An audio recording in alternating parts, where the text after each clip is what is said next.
how do you then hire the people who meet the criteria that you need?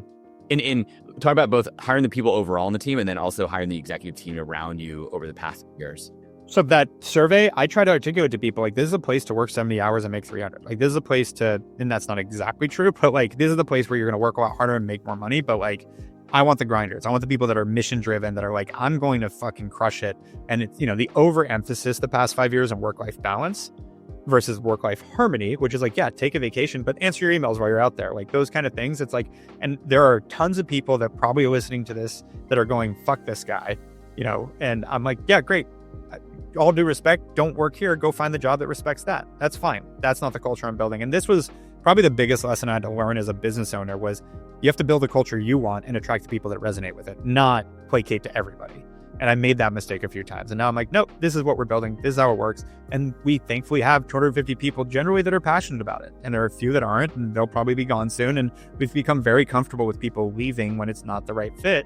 And then we try to be very articulate up front about, like, I think we probably overdo the level of trying to scare people away from the job now.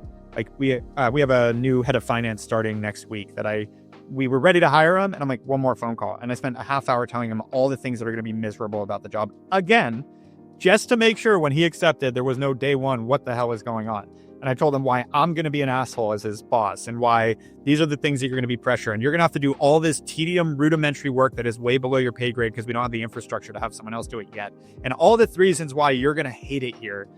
And you still want the job? Great, then let's get going. So that's how we look at it now. And again, I don't know if that is the best answer, but it's what we've been doing recently. And thankfully, for the most part, people come in and then it's like, yeah, this is great. Like you told me everything I was going to have to deal with. Here we are. It's because we used to deal with people that we'd hire, especially on the executive side. Let's say for that example, we'd hire a head of finance and come in and be like, God, your financial systems are just so broken. Like we need to fix all of this. And it's like, we hired a exterminator. You're surprised there's bugs?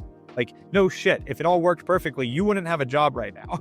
Do you think like part of that, if people somehow get the wrong mental image of a company, like why do they come in? Even if you're being upfront, they just don't want to hear it. They have their own narrative. Like that's just human nature. I think that's part of it.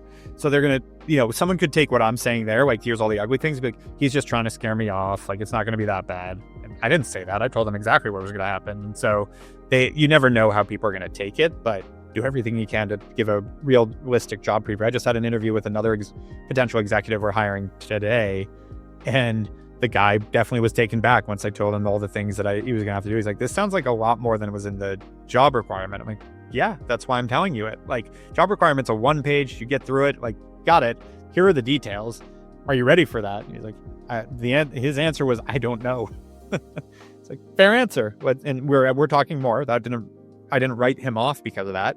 He said straight up, like, I want to know more of a job preview. I want to talk about this more. But like, no, I think the guy has the capabilities. It's more figuring out, are you sure you want to step in?